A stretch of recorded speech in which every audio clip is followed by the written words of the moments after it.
점점 서구 스포츠계에서 한국 선수들의 독특한 리더십이 화제가 되면서 많은 전문가들이 주목하고 있는데요. 이에 한 캐나다 출신 스포츠 심리학자가 직접 한국 선수를 관찰한 후 충격적인 칼럼을 발표하게 되는데요. 15년간 확신해온 자신의 이론을 완전히 뒤엎는 내용을 공개한 이 심리학자가 목격한 것이 무엇이길래 이리 큰 파장을 일으켰을까요? 안녕하세요. 저는 레아 윌리엄스입니다. 캐나다 토론토에서 태어나 스포츠 심리학을 전공한 후 지난 15년간 유럽과 미국의 여러 구단에서 선수들의 멘탈 관리를 담당해왔습니다. 제가 오늘 여러분께 들려드릴 이야기는 저의 모든 학문적 신념이 송두리째 흔들린 경험담이에요. 그것도 한 명의 한국 선수 때문이었죠. 저는 오랜 경험을 통해 하나의 확고한 신념을 갖고 있었습니다.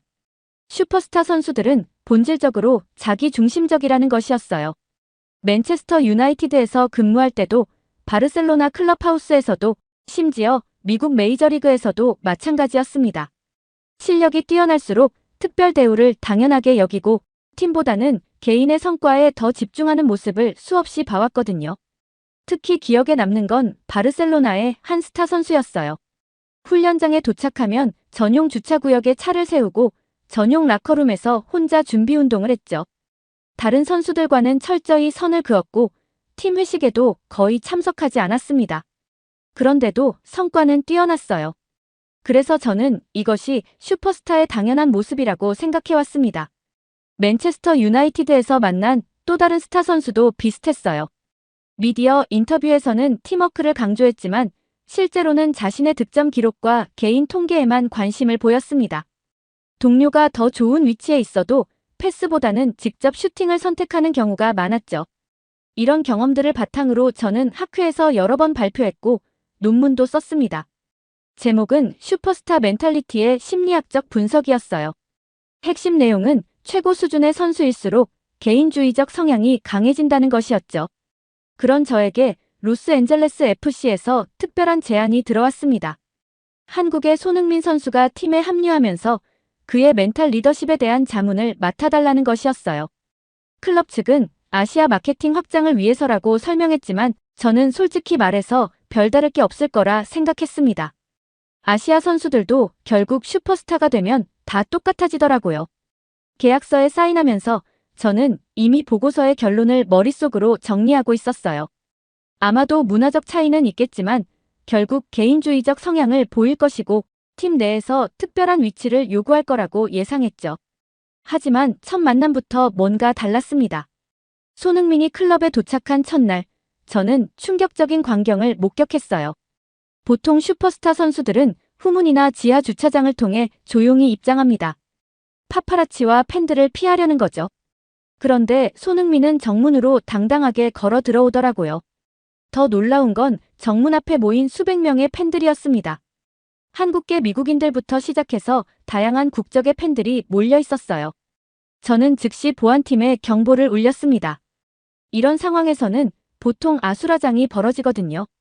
팬들이 통제 불가능하게 몰려들고 선수가 다치거나 극도의 스트레스를 받는 상황 말이에요. 그런데 제가 본 건 완전히 예상 밖의 모습이었습니다. 팬들이 자발적으로 한 줄로 정렬해서 질서정연하게 기다리고 있었어요. 마치 누가 지시한 것처럼 말이죠. 손흥민은 그들 한 명 한 명과 눈을 맞추며 인사했고 사인을 요청하면 거절하지 않았습니다. 특히 아이들에게는 더욱 따뜻하게 미소 지어주며 아이 눈높이에 맞춰 몸을 낮춰주기까지 했어요. 저는 그 순간 무언가 잘못 계산했다는 걸 느꼈습니다. 15년간 쌓아온 제 이론이 첫날부터 흔들리기 시작한 거예요. 이건 단순한 팬 서비스가 아니었습니다. 뭔가 더 근본적인 차이가 있었어요. 그날 밤 저는 손흥민의 과거 영상들을 찾아보며 밤을 새웠습니다. 토트넘에서의 모습, 한국 대표팀에서의 리더십, 심지어 어린 시절 인터뷰까지 모든 자료를 분석했어요. 그러면서 한 가지 확신이 들었죠. 제가 지금까지 알고 있던 슈퍼스타의 공식이 이 선수에게는 적용되지 않는다는 건 말입니다. 다음 날 첫 훈련 참관이 시작되었습니다. 저는 클립보드에 관찰 항목들을 빼곡히 적어가며 훈련장에 도착했어요. 선수들의 서열, 라커룸 배치, 개인 공간, 확보 방식 등 슈퍼스타들이 보이는 전형적인 행동 패턴들을 체크하려고 했죠. 그런데 손흥민이 라커룸에 들어서는 순간부터 제 예상은 완전히 빗나갔습니다. 보통 새로운 스타 선수들은 가장 좋은 자리를 요구하거나 최소한 조용한 코너 자리를 선호하는데 손흥민은 그냥 빈자리 아무 곳에나 앉더라고요. 심지어 신입 선수들 옆자리였습니다. 더 놀라운 건 그가 먼저 다른 선수들에게 인사를 건넸다는 거예요. 영어가 서툴다며 스페인어로 인사하는 선수에게는 직접 스페인어로 대답했고 젊은 선수들에게는 편안하게 농담까지 건넸습니다. 제가 지금까지 본 스타 선수들과는 완전히 다른 모습이었어요. 훈련이 시작되자 더욱 흥미로운 장면들이 펼쳐졌습니다. 보통 스타 선수들은 개별 메뉴로 따로 훈련하는 경우가 많은데 손흥민은 팀 전체 메뉴에 그대로 참여했어요. 심지어 가장 힘든 체력 훈련 항목에서도 다른 선수들과 똑같이, 아니 오히려 더 열심히 하는 모습을 보였습니다.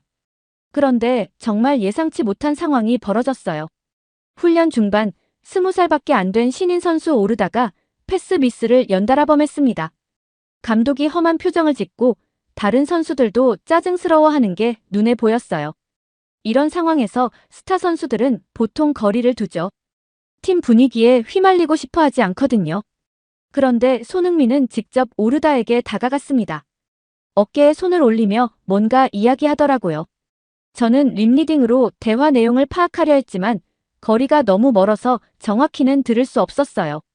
다만 오르다의 표정이 점점 밝아지는 걸 볼 수 있었습니다. 그 후 훈련은 완전히 다른 분위기로 흘러갔어요. 오르다의 패스가 정확해지기 시작했고 다른 선수들도 그를 격려하기 시작했습니다. 저는 이 상황을 심리학적으로 분석해보려 했지만 제가 알고 있는 어떤 이론으로도 설명이 안 되었어요. 훈련이 끝나고 저는 코칭 스태프에게 물어봤습니다. 손흥민이 오르다에게 뭐라고 말했는지 궁금했거든요. 어시스턴트 코치가 웃으며 대답했어요. 기술적인 조언이 아니라 그냥 격려였어요. 실수는 누구나 하는 거고 중요한 건 다음 플레이라고 했다더군요. 저는 그 순간 당혹감을 감출 수 없었습니다. 이건 심리학 교과서에 나오는 완벽한 멘탈 코칭이었어요. 그런데 전문 교육을 받은 것도 아닌 선수가 자연스럽게 하고 있었던 거죠. 더욱이 자신의 훈련에 집중해야 할 시간에 말입니다. 점심시간에도 흥미로운 관찰을 할 수 있었어요. 식당에서 손흥민은 혼자 앉지 않고 여러 선수들과 함께 앉았습니다. 대화 주제도 축구만이 아니었어요. 선수들의 가족 이야기, 취미, 심지어 고향 음식 이야기까지 다양했습니다. 특히 기억에 남는 건 한 베테랑 선수가 부상 때문에 고민이 많다고 털어놓았을 때였어요. 손흥민은 자신도 비슷한 경험이 있었다며 구체적인 재활 방법과 마음가짐에 대해 조언해줬습니다. 그런데 그 조언이 제가 전문 교육으로 배운 내용과 거의 일치했어요. 오후 훈련에서는 더욱 놀라운 일이 벌어졌습니다. 전술 훈련 시간에 감독이 새로운 포메이션을 설명하고 있었는데 몇몇 선수들이 이해하지 못하는 표정을 짓고 있었어요. 특히 영어가 서툰 남미 출신 선수들이 그랬죠. 그러자 손흥민이 직접 나서서 몸짓과 간단한 스페인어로 설명해주기 시작했습니다. 심지어 필드에서 직접 시연까지 해보이며 선수들의 이해를 도왔어요. 감독도 고마워하는 표정이었고 해당 선수들은 금세 새 전술을 이해할 수 있었습니다. 그날 저녁 저는 숙소에서 하루 종일의 관찰 내용을 정리해봤어요. 그런데 제 노트에 적힌 내용들은 기존 이론과 완전히 상반되는 것들 뿐이었습니다. 특별 대우 요구는커녕 오히려 팀에 먼저 다가가는 모습, 개인 훈련보다 팀 훈련을 우선시하는 태도, 후배들을 격려하고 지도하는 리더십까지. 저는 혼란스러웠어요. 15년간 쌓아온 제 경험과 학문적 배경이 하루 만에 흔들릴 수는 없는 일이었거든요. 분명히 뭔가 다른 이유가 있을 거라고 생각했습니다. 아마도 아직 적응 기간이라서 그런 거겠지. 시간이 지나면 본 모습이 나올 거라고 스스로를 설득하려 했어요. 하지만 마음 한편으로는 이미 확신이 서기 시작했습니다. 이 선수는 제가 지금까지 만나본 어떤 슈퍼스타와도 다르다는 건 말이에요. 훈련 관찰 사흘째, 드디어 실제 경기를 볼 기회가 생겼습니다. 로스앤젤레스 FC의 홈 경기였는데 저는 특별히 벤치 근처에서 선수들의 반응을 관찰할 수 있는 자리를 요청했어요. 경기 중 스타 선수들의 진짜 모습을 보려고 했죠. 경기 전 라커룸 분위기부터 예상과 달랐습니다. 보통 스타 선수들은 경기 전에 혼자만의 시간을 갖거나 이어폰을 끼고 집중하는 경우가 많은데 손흥민은 다른 선수들과 자연스럽게 어울리며 긴장을 풀어주고 있었어요. 특히 처음 출전하는 어린 선수가 떨고 있자 손흥민이 다가가서 조용히 말을 걸었습니다. 첫 경기는 누구나 떨려. 나도 토트넘 첫 경기 때 다리가 후들후들했어. 그런데 필드에 나가면 몸이 알아서 움직여. 너는 이미 충분히 준비됐으니까 걱정하지 마. 그 말을 듣고 어린 선수의 어깨가 확실히 펴지는 걸 볼 수 있었어요. 이런 멘탈 코칭을 따로 배운 적도 없는 선수가 자연스럽게 하고 있었던 겁니다. 전반전이 시작되고 저는 손흥민의 플레이 스타일을 유심히 관찰했어요. 분명히 개인기가 뛰어난 선수인데도 혼자 돌파하려는 시도보다는 동료들과의 연계 플레이를 우선시했습니다. 심지어 확실한 득점 찬스에서도 더 좋은 위치에 있는 동료에게 패스하는 모습을 여러 번 봤어요. 그런데 전반 30분쯤 되었을 때 상대팀의 거친 태클로 우리 팀 주전 선수가 부상을 당했습니다. 다행히 큰 부상은 아니었지만 경기 진행이 어려운 상황이었어요. 그 선수는 팀의 핵심 미드필더였거든요. 감독은 고민에 빠졌습니다. 교체할 선수로는 경험이 부족한 오르다밖에 없었어요. 며칠 전 훈련에서 패스 미스를 연발했던 바로 그 선수였죠. 감독의 망설임이 역력히 보였습니다. 그때 손흥민이 감독에게 다가가서 뭔가 이야기했어요. 저는 그 내용이 궁금해서 가까이 다가갔습니다. 오르다를 믿어보세요. 훈련에서 많이 늘었어요. 제가 잘 도와드릴게요. 감독은 잠깐 고민하다가 고개를 끄덕였습니다. 오르다가 들어오자 손흥민은 바로 그에게 다가가서 간단한 지시를 해줬어요. 어려운 패스하려고 하지 마. 간단하고 정확하게만 해. 내가 항상 받을 준비하고 있을 테니까. 오르다는 긴장한 표정으로 고개를 끄덕였습니다. 전반전이 끝나고 하프타임이 되었을 때 저는 라커룸으로 따라 들어갔어요. 감독의 전술 지시가 끝나고 선수들끼리 이야기할 시간이 주어졌는데 그때 정말 놀라운 광경을 목격했습니다. 손흥민이 오르다를 구석으로 불러서 개인적으로 조언을 해주고 있었어요. 전반전 잘했어. 패스 성공률도 좋았고 위치 선정도 정확했어. 후반에는 조금 더 자신감 있게 해봐. 특히 내가 왼쪽으로 빠질 때는 중앙 공간이 비니까 거기서 받을 준비하고 있어. 저는 그 순간 깨달았어요.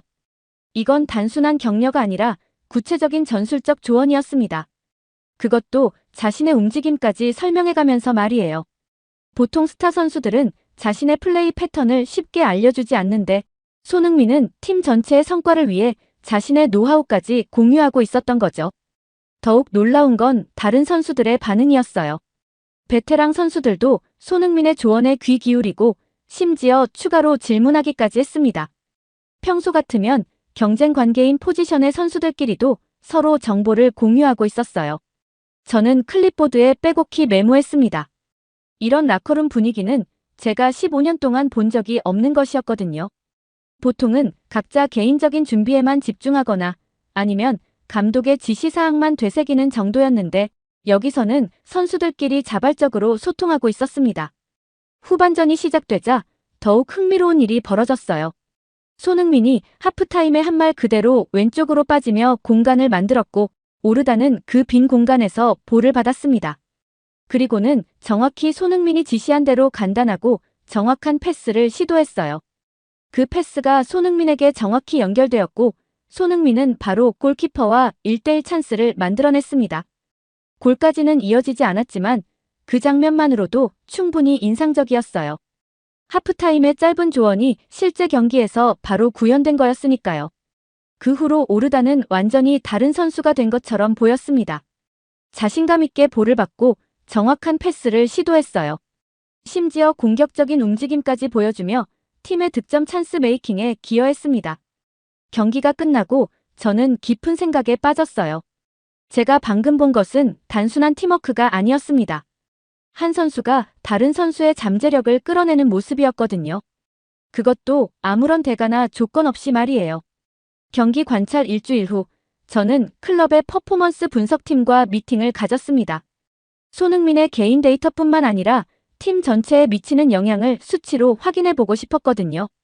사실 저는 여전히 의심스러운 마음이 있었어요. 아무리 인상적인 모습을 보여도 실제 성과로 이어지지 않으면 의미가 없다고 생각했죠. 분석팀 책임자인 마이클이 준비한 자료는 정말 놀라웠습니다. 손흥민이 합류한 후 팀 전체의 패스 성공률이 12% 향상되었다는 거예요. 특히 젊은 선수들의 개선 폭이 더욱 컸습니다. 오르다의 경우 패스 성공률이 20%나 올랐어요. 더 흥미로운 건 개인 데이터였습니다. 손흥민의 어시스트 수치가 예상보다 훨씬 높았어요. 골수는 평균적이었지만 동료들의 골을 만들어내는 능력은 리그 최상위 수준이었습니다. 이건 제가 예상한 슈퍼스타의 전형적인 모습과는 정반대였어요. 특이한 점이 하나 더 있어요. 마이클이 화면을 넘기며 말했습니다. 보통 스타 선수가 들어오면 다른 선수들의 터치 수가 줄어드는 경우가 많잖아요. 볼이 그 선수에게 집중되니까. 그런데 손흥민이 온 후로는 오히려 모든 선수들의 터치 수가 늘어났어요. 저는 그래프를 자세히 들여다봤어요. 정말로 팀 전체의 볼 점유율이 고르게 분산되어 있었습니다. 이건 정말 특이한 현상이었어요. 보통 스타 선수가 있으면 게임 플랜이 그 선수 중심으로 짜이는데 여기서는 모든 선수가 게임의 주체가 되고 있었거든요.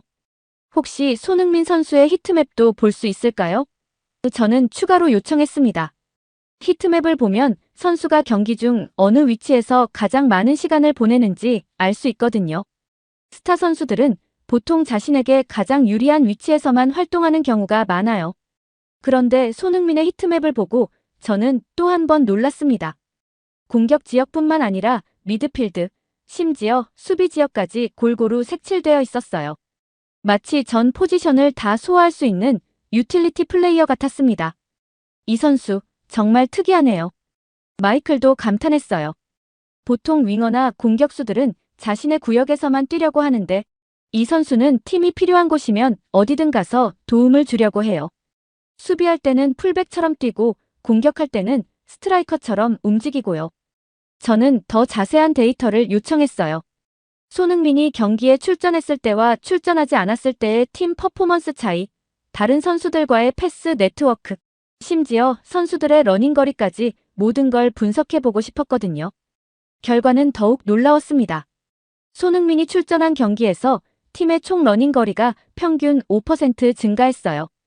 이건 단순히 한 선수가 열심히 뛰어서가 아니라 다른 선수들도 더 적극적으로 움직이게 만든다는 뜻이었습니다. 패스 네트워크 분석도 흥미로웠어요. 손흥민을 중심으로 한 패스 연결망이 매우 조밀하게 형성되어 있었는데 특이한 점은 그가 허브 역할을 하면서도 다른 선수들끼리의 직접적인 연결도 강화시켰다는 거였어요. 보통은 스타 선수가 모든 패스의 중심이 되는데 여기서는 팀 전체의 연결성이 향상된 거죠.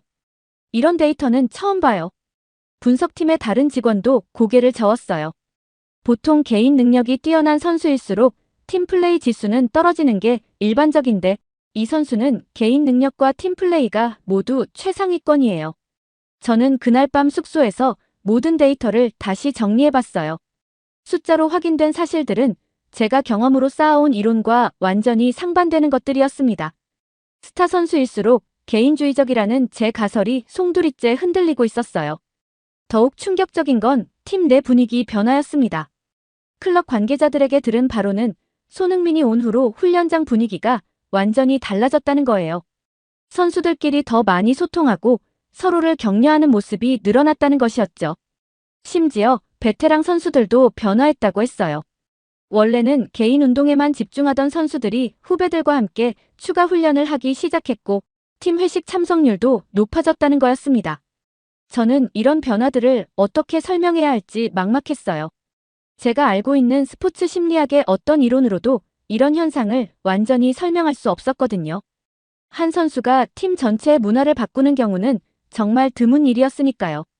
그때 문득 떠오른 생각이 있었어요. 혹시 이건 개인의 특성이 아니라 문화적 배경 때문이 아닐까 하는 거였죠. 한국의 교육이나 사회 시스템이 이런 리더십을 만들어내는 건 아닐까 싶었습니다. 손흥민 합류한 달 후 저는 팀 내부의 미묘한 변화들을 관찰할 수 있었습니다. 가장 눈에 띄는 건 라커룸의 분위기였어요. 예전에는 각자 자기 자리에서 조용히 준비하던 선수들이 이제는 서로 대화하고 농담하며 편안한 모습을 보이기 시작했거든요. 특히 기억에 남는 건 어느 금요일 훈련 후의 일이었습니다. 보통 주말 전 마지막 훈련은 분위기가 느슨해지기 마련인데 그날은 좀 달랐어요. 몇몇 선수들이 개인적인 고민을 털어놓기 시작했거든요. 먼저 입을 연 건 팀의 주장이었던 카를로스였습니다. 30대 중반의 베테랑 수비수인데 최근 경기력 저하로 고민이 많다고 했어요. 요즘 체력이 예전 같지 않아서 걱정이야. 후배들한테 민폐 끼치는 것 같아서 미안하고. 그러자 손흥민이 바로 대답했어요. 형님 같은 분이 있어서 우리가 안정감을 느껴요. 체력은 관리하면 되지만 경험과 리더십은 하루아침에 만들어지는 게 아니잖아요. 단순한 위로가 아니라 진심이 담긴 말이었어요. 그 말을 듣고 카를로스의 표정이 밝아졌습니다. 다른 선수들도 하나둘 고개를 끄덕이며 동조했어요. 맞아, 형님이 있으면 든든해. 수비에서 지시해주는 거 정말 도움돼. 이런 분위기에서 다른 선수들도 자연스럽게 이야기를 꺼내기 시작했어요. 부상 때문에 걱정하는 선수, 계약 갱신을 앞두고 불안해하는 선수, 심지어 개인적인 가족 문제로 고민인 선수까지 모든 이야기가 나왔습니다. 그런데 정말 놀라운 건 손흥민의 반응이었어요. 각각의 고민에 대해 단순한 격려가 아니라 구체적이고 실질적인 조언을 해줬거든요. 부상 선수에게는 자신의 재활 경험을 상세히 설명해줬고, 계약 걱정하는 선수에게는 에이전트와 대화할 때 주의점까지 알려줬어요. 가족 문제로 고민인 선수에게는 더욱 세심하게 접근했습니다. 축구는 일이지만 가족은 평생이야. 경기에서 잘해야 한다는 부담감도 이해하지만 가족이 우선이라는 걸 잊으면 안 돼.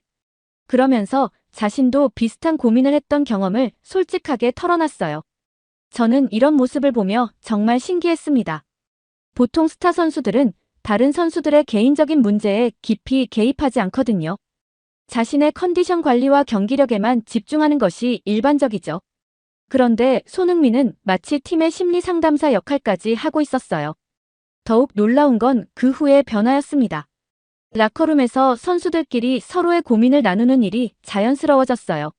예전에는 각자 이어폰을 끼고 혼자만의 시간을 보내던 선수들이 이제는 서로 대화하며 정보를 공유하기 시작했습니다. 서로의 고민을 나누는 일이 자연스러워졌어요. 예전에는 각자 이어폰을 끼고 혼자만의 시간을 보내던 선수들이 이제는 서로 대화하며 정보를 공유하기 시작했습니다. 특히 젊은 선수들의 변화가 두드러졌어요. 원래는 베테랑들에게 말 걸기를 어려워하던 아이들이 이제는 편안하게 질문하고 조언을 구하기 시작했거든요. 손흥민이 그 사이에 다리 역할을 해준 덕분이었죠. 어느 날은 정말 감동적인 장면도 봤어요. 신인 선수 중 한 명이 홈시크에 걸려서 우울해하고 있었는데 손흥민이 그 선수를 따로 불러서 이야기했습니다. 나도 처음 유럽 갔을 때 정말 힘들었어. 언어도 안 통하고 음식도 안 맞고 친구도 없고. 그런데 시간이 지나면서 새로운 가족이 생기더라고. 여기 있는 형들이 다 너의 가족이야. 그 말을 듣고 그 선수가 눈물을 글썽이는 걸 봤어요. 그 후로는 확실히 밝아진 모습을 보였고 훈련에도 더욱 적극적으로 참여하기 시작했습니다. 저는 이런 변화들을 관찰하면서 한 가지 깨달은 게 있었어요. 손흥민이 단순히 개인적으로 친절한 것을 넘어서 팀 전체의 심리적 안정감을 만들어내고 있다는 거였습니다. 선수들이 라커룸에서 편안함을 느끼니까 경기에서도 더 자유롭게 플레이할 수 있게 된 거죠. 실제로 경기에서도 변화가 나타났어요. 선수들이 실수를 두려워하지 않고 과감한 플레이를 시도하기 시작했습니다. 패스 미스를 해도 서로 격려하고 좋은 플레이가 나오면 진심으로 축하해주는 모습이 자주 보였어요. 특히 기억에 남는 건 어느 홈 경기에서 있었던 일이에요. 젊은 선수가 결정적인 순간에 슈팅을 빗나가게 했는데 예전 같으면 다른 선수들이 아쉬워하거나 짜증을 낼 법한 상황이었어요. 그런데 손흥민이 바로 달려가서 그 선수의 어깨를 두드리며 격려했고 다른 선수들도 따라서 위로해줬습니다. 그 모습을 본 관중들도 박수를 보냈어요. 심지어 상대팀 선수들까지도 그 장면을 보고 고개를 끄덕이는 걸 봤습니다. 그만큼 자연스럽고 진정성 있는 모습이었거든요. 경기가 끝나고 라커룸에서 감독이 말했어요. 요즘 우리 팀 분위기가 정말 좋다. 이런 분위기에서는 어떤 어려움도 이겨낼 수 있을 것 같아. 선수들도 모두 고개를 끄덕이며 동의했습니다. 저는 그때 확실히 깨달았어요. 제가 지금까지 관찰한 건 단순한 개인의 성격이 아니라 진정한 리더십이었다는 것을요. 명령하거나 지시하지 않으면서도 사람들을 자연스럽게 이끌어가는 힘 말입니다. 그날 밤 저는 오랜 시간 고민했어요. 제가 15년 동안 연구해온 슈퍼스타의 특성들이 모두 틀렸다는 걸 인정해야 하는 건가 싶었거든요. 아니면 손흥민이 정말 예외적인 케이스인 건가 하는 생각도 들었고요.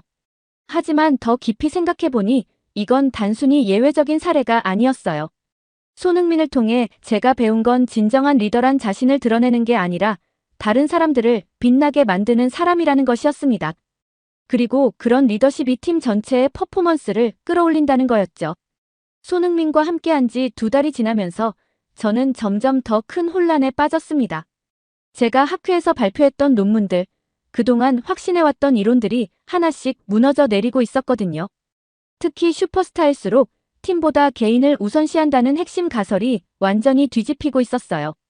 어느 날 훈련을 마치고 저는 용기를 내어 손흥민에게 직접 인터뷰를 요청했습니다. 학문적 호기심도 있었지만 솔직히 말하면 제 이론을 방어하고 싶은 마음도 있었어요. 분명히 뭔가 특별한 이유나 배경이 있을 거라고 생각했거든요. 카페에서 만난 손흥민은 생각보다 더 편안하고 자연스러웠습니다. 인터뷰라고 하니까 너무 딱딱하게 들리네요. 그냥 편하게 이야기해요. 첫 마디부터 저를 긴장 풀어주려고 하더라고요. 저는 준비해온 질문들부터 시작했어요. 다른 팀에서 온 동료들과 어떻게 그렇게 빨리 친해질 수 있었나요? 손흥민은 잠깐 생각하더니 웃으며 대답했습니다.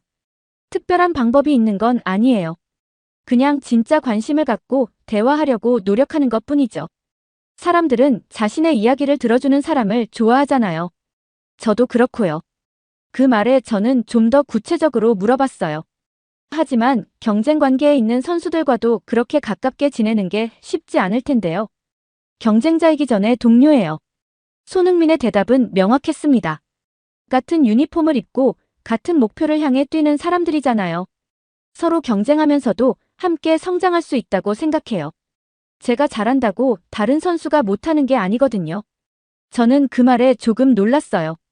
보통 프로 선수들은 포지션 경쟁을 치열하게 여기는데 손흥민은 완전히 다른 관점을 가지고 있었거든요. 혹시 한국에서 받은 교육이나 문화가 영향을 준 건 아닐까요? 저는 문화적 배경을 탐구해 보려 했어요. 손흥민은 고개를 끄덕였습니다. 아마 그런 부분도 있을 거예요. 어렸을 때부터 팀워크의 중요성을 많이 배웠거든요. 개인이 아무리 뛰어나도 팀이 이겨야 의미가 있다는 걸 항상 들어왔어요. 그러면서 구체적인 예시도 들려줬어요. 초등학교 때 축구부에서 코치님이 항상 하신 말씀이 있어요. 내가 골을 넣어서 이기는 것보다 내 덕분에 친구가 골 넣어서 이기는 게 더 값지다고요. 처음엔 이해가 안 됐는데 시간이 지나면서 그 의미를 알게 됐어요. 저는 그 이야기를 들으며 뭔가 중요한 단서를 찾은 것 같았어요. 개인주의 문화에서 자란 선수들과 근본적으로 다른 가치관을 가지고 있었던 거죠. 그럼 유럽에서 뛸 때는 어떠셨어요? 문화 차이 때문에 어려움은 없었나요? 처음엔 정말 힘들었어요. 손흥민이 솔직하게 털어놨습니다. 독일에서 처음 프로 생활 시작했을 때 다른 선수들이 너무 개인적이라고 느껴졌거든요. 훈련 끝나면 바로 집에 가고 개인 운동만 하고 저는 함께 밥도 먹고 이야기도 나누고 싶었는데 그런 문화가 아니더라고요. 그래서 어떻게 적응하셨어요? 시간이 걸렸죠. 그런데 어느 순간 깨달은 게 제가 먼저 다가가면 된다는 거였어요. 문화가 다르다고 해서 사람의 마음까지 다른 건 아니거든요. 진심으로 대하면 언젠가는 통하더라고요. 저는 그 말을 듣고 뭔가 깊은 감동을 받았어요. 이건 단순히 성격이 좋다는 차원이 아니었습니다.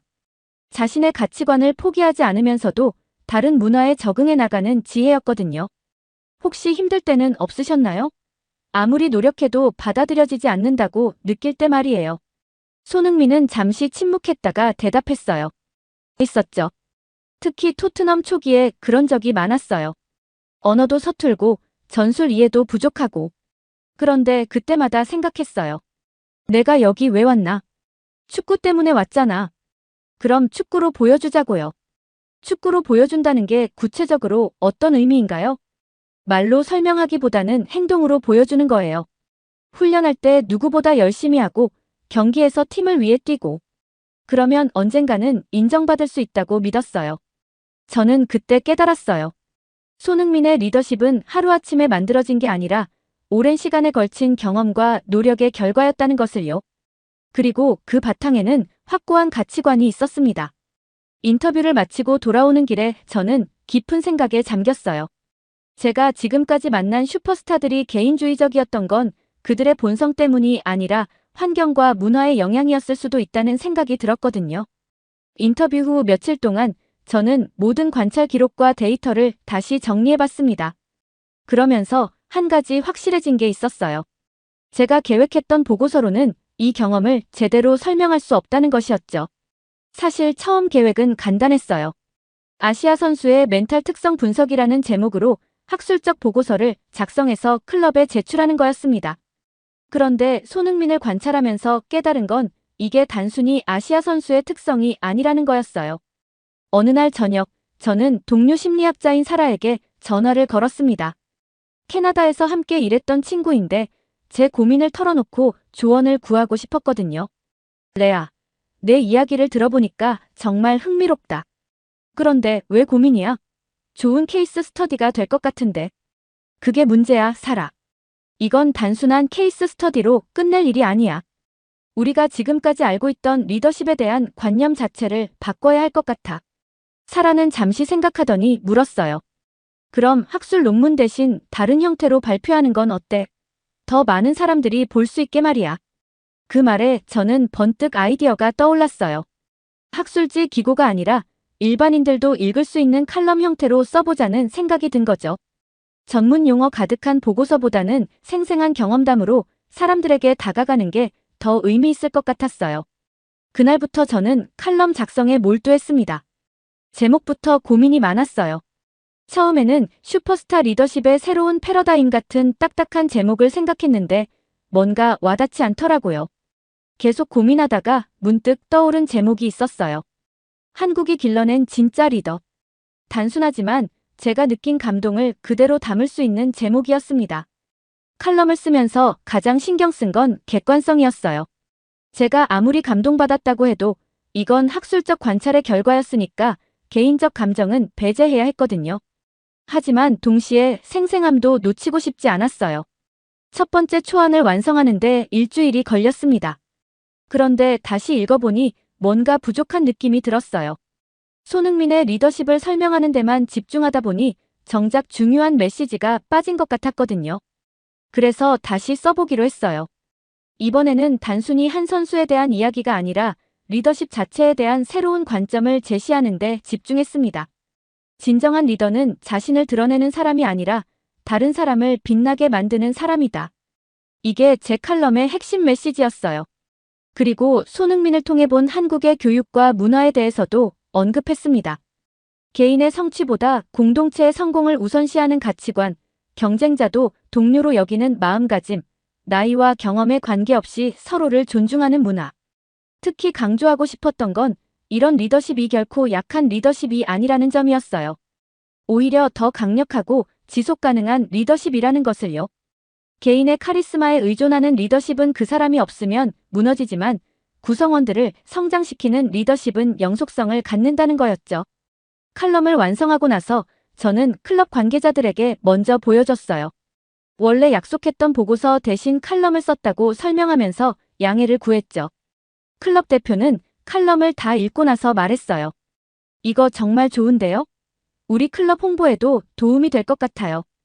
어디에 기고할 예정인가요? 저는 스포츠 전문 매체가 아니라 일반 신문에 기고하고 싶다고 말했어요. 스포츠에 관심이 없는 사람들도 읽을 수 있게 하고 싶었거든요. 마침 로스앤젤레스 타임스에서 다양성과 리더십에 관한 특별 기획을 준비하고 있다는 소식을 들었어요. 제 칼럼이 딱 맞을 것 같아서 연락을 취했죠. 편집자와 통화를 한 후 며칠 뒤 게재 확정 소식을 들었습니다. 그것도 일요일 오피니언 섹션 메인에 실린다고 하더라고요. 기사가 나가기 전날 밤, 저는 긴장과 설렘으로 잠을 이루지 못했어요. 15년 경력의 심리학자가 자신의 이론을 뒤엎는 내용을 공개적으로 발표하는 거였으니까요. 학계에서 어떤 반응이 나올지도 걱정되었고요. 하지만 동시에 확신도 있었어요. 제가 목격한 것들은 분명히 의미 있는 메시지였고 많은 사람들과 공유할 가치가 있다고 생각했거든요. 칼럼이 게재된 일요일 아침, 저는 일찍 일어나서 신문을 확인했습니다. 제 글이 실제로 인쇄된 신문에 실려 있는 걸 보니 정말 신기했어요. 15년 동안 학술지에만 글을 써오던 제가 일반 신문에 기고하게 될 줄은 몰랐거든요. 제목도 편집부에서 조금 수정해줬더라고요. 한국이 길러낸 진정한 리더 한 스포츠 심리학자가 발견한 새로운 리더십이라고 되어 있었습니다. 반응은 예상보다 훨씬 뜨거웠어요. 온라인으로 먼저 올라간 기사에 댓글이 수백 개씩 달리기 시작했고 소셜미디어에서도 공유가 활발하게 이뤄졌습니다. 특히 인상적이었던 건 한국 교민들의 반응이었어요. 우리 문화의 좋은 점을 이렇게 객관적으로 평가해줘서 고맙다는 댓글들이 많았습니다. 그동안 개인주의 문화에 밀려서 자신들의 가치관에 대해 위축감을 느꼈던 분들이 많았던 것 같아요. 하지만 가장 기뻤던 건 다른 스포츠 관계자들의 반응이었습니다.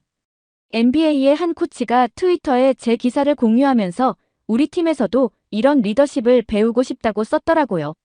며칠 후에는 더 놀라운 일이 벌어졌어요.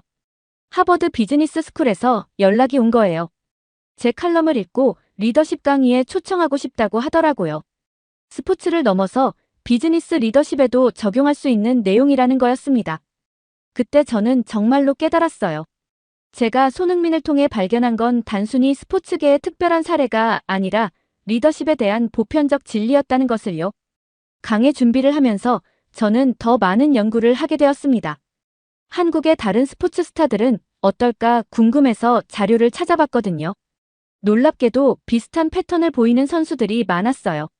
피겨스케이팅의 김연아 선수도 후배들을 챙기는 모습으로 유명했고 야구의 박찬호 선수도 메이저리그에서 아시아 선수들의 멘토 역할을 했다고 했어요. 골프의 박세리 선수 역시 한국 여자 골프 발전에 기여한 것으로 알려져 있었죠. 이런 사례들을 보면서 저는 확신했어요. 이건 개인의 특성이 아니라 문화적 특성이구나 싶었거든요. 한국의 교육과 사회 시스템이 이런 리더들을 만들어내는 거였어요. 하버드에서의 강의는 정말 성공적이었습니다. 비즈니스 스쿨 학생들이 질문을 정말 많이 했어요. 그런 리더십을 어떻게 배울 수 있나요? 서구 문화에서도 적용 가능한가요? 같은 질문들이었죠. 저는 이렇게 대답했어요. 리더십은 타고나는 게 아니라 배우는 거예요. 중요한 건 진심으로 다른 사람의 성공을 바라는 마음입니다. 그리고 그 마음을 행동으로 옮기는 용기죠. 강의 후에 한 학생이 다가와서 말했어요. 교수님 덕분에 리더십에 대한 관점이 완전히 바뀌었어요. 저도 다른 사람을 성장시키는 리더가 되고 싶어요. 그 말을 듣고 저는 정말 뿌듯했어요. 제가 손흥민을 통해 배운 것들이 다른 사람들에게도 의미 있는 메시지가 되고 있다는 걸 확인할 수 있었거든요. 지금 돌이켜보면 로스앤젤레스 FC에서의 그 2달은 제 인생의 전환점이었어요. 15년 동안 쌓아온 편견을 버리고 새로운 관점을 얻을 수 있었죠. 가장 큰 깨달음은 진정한 슈퍼스타는 개인의 능력만으로 만들어지는 게 아니라는 것이었습니다. 다른 사람들을 함께 성장시킬 수 있는 품격과 리더십이 있어야 진짜 슈퍼스타가 되는 거였어요. 그리고 한국이라는 나라가 그런 리더들을 길러내는 특별한 문화를 가지고 있다는 것도 알게 되었습니다. 개인의 성공보다 공동체의 발전을 중시하는 가치관, 어려운 사람을 돕는 것을 당연하게 여기는 마음가짐, 겸손함 속에서도 강한 의지를 보여주는 정신력. 제 칼럼이 나간 후 몇 달 뒤 손흥민에게서 연락이 왔어요. 교수님 글 잘 읽었어요. 과찬인 것 같지만 감사합니다. 앞으로도 좋은 선배가 되도록 노력할게요. 그 메시지를 받고 저는 웃음이 났어요. 세계적인 스타가 된 후에도 여전히 겸손한 모습이었거든요. 아마 이런 모습이야말로 진정한 리더의 자세가 아닐까 싶었습니다. 지금도 저는 계속 연구하고 있어요. 손흥민을 통해 배운 리더십을 더 체계화해서 많은 사람들과 공유하고 싶거든요. 특히 젊은 선수들이나 리더를 꿈꾸는 사람들에게 도움이 되고 싶습니다. 제가 전하고 싶은 메시지는 간단해요. 진정한 리더십은 다른 사람을 빛나게 만드는 것이고 그런 리더십을 가진 사람이야말로 세상을 더 아름답게 만드는 진짜 슈퍼스타라는 것입니다. 손흥민을 관찰하면서 저는 하나의 확신을 갖게 되었어요. 슈퍼스타의 진짜 힘은 특별 대우를 받는 데 있는 게 아니라 특별한 품격을 보여주는 데 있다는 것이었습니다. 그리고 그런 품격은 하루아침에 만들어지는 게 아니라 오랜 시간에 걸친 교육과 경험의 결과라는 것도 깨달았죠. 한국이라는 나라가 그런 인재들을 길러낼 수 있는 건 단순한 우연이 아니었어요. 어려서부터 공동체 의식을 강조하는 교육, 개인보다 팀을 우선시하는 스포츠 문화, 연장자를 존중하면서도 후배를 챙기는 사회 분위기. 이 모든 것들이 손흥민 같은 리더를 만들어낸 거였습니다. 제 칼럼을 읽은 한 독자가 이런 댓글을 남겼어요. 이제야 왜 한국 선수들이 해외에서 사랑받는지 알겠다. 실력만 좋은 게 아니라 인성도 훌륭하구나. 바로 그거였어요. 실력과 인성을 모두 갖춘 선수들을 길러내는 것. 그것이 한국 스포츠의 진짜 경쟁력이었던 거죠. 지금 저는 새로운 프로젝트를 준비하고 있어요. 여러 나라의 스포츠 문화를 비교 연구해서 각각의 장점들을 찾아보려고 합니다. 손흥민을 통해 본 한국의 사례가 시작점이지만 다른 문화권에서도 분명히 배울 점들이 있을 거라고 생각해요. 하지만 한 가지는 확실해요. 제가 손흥민을 통해 배운 리더십의 원칙들은 문화를 넘어서 통용되는 보편적 가치라는 것입니다. 진심으로 다른 사람을 위하는 마음, 겸손하면서도 확고한 신념, 말보다는 행동으로 보여주는 리더십. 이런 것들은 어느 나라에서든 존경받을 수밖에 없거든요. 마지막으로 제가 꼭 말씀드리고 싶은 건 손흥민이 특별한 게 아니라는 점이에요. 한국에는 그런 품격을 가진 사람들이 많다는 거죠.